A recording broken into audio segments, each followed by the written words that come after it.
whole chapter in his book, Think and Grow Rich on Decision.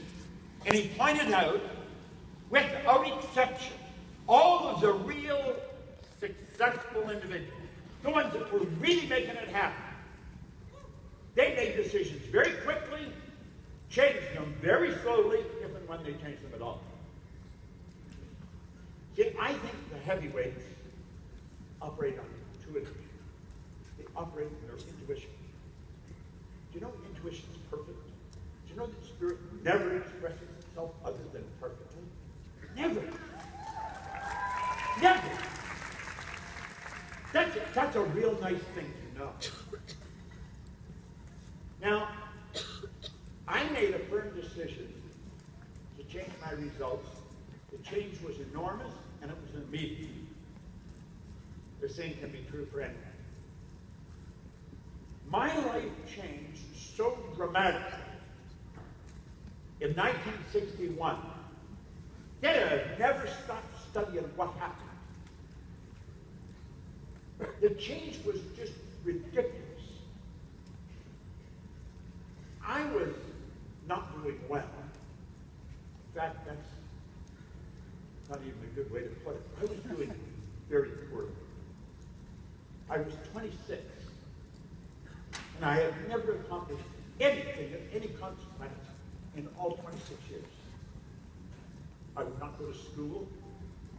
I wouldn't pay attention to anybody that demonstrated any sort of wisdom. I mixed with the wrong people. I was doing the wrong thing. I was going nowhere. And then all of a sudden, bang, just like that, everything changed.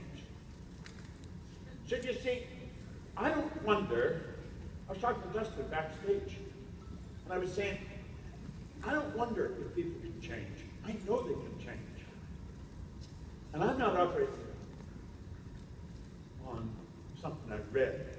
It's what Jerry just said. I'm operating on knowledge. I have gone in to maximum security prisons. In fact, as I say that, I'm thinking of one person who's gone now, God bless him, but his name was Joe Gardner.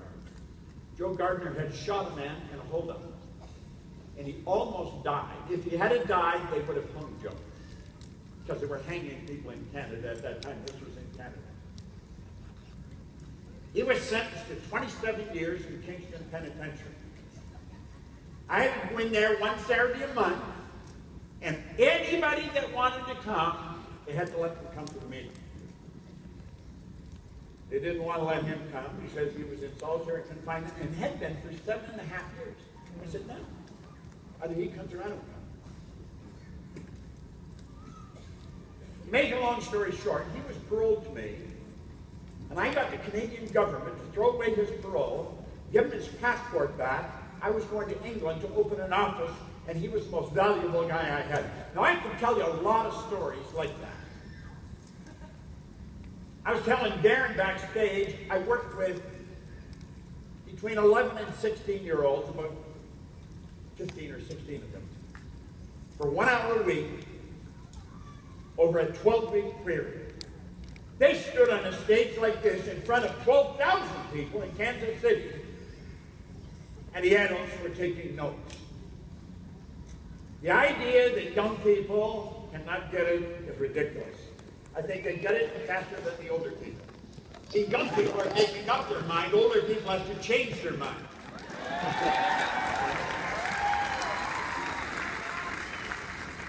So what I want to share with you is very valuable. And it's not about me. It's about something I've learned about you. I have to go back 54 years.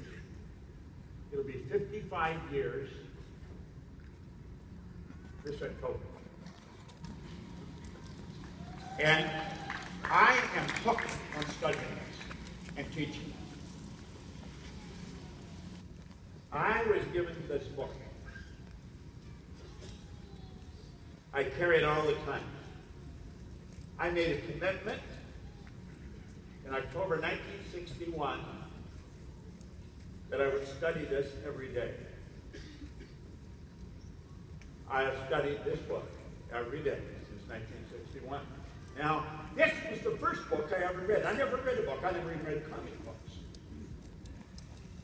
I have a magnificent library today. There's at least 3,000 books in there. I built a studio where I can broadcast right in my own backyard all over the world. It's beautiful. It's a beautiful library. But this is the first book I read. This book is based on the understanding that 500 very successful people gathered in their lifetime. Napoleon Hill dedicated his whole life to studying these people. So what I've gone here is the essence of the best thinking from 500 very successful people. Now, I learned a long time ago, if you want to learn something, go to someone who's demonstrated by results that they know what they're talking about. Then do exactly what they tell you.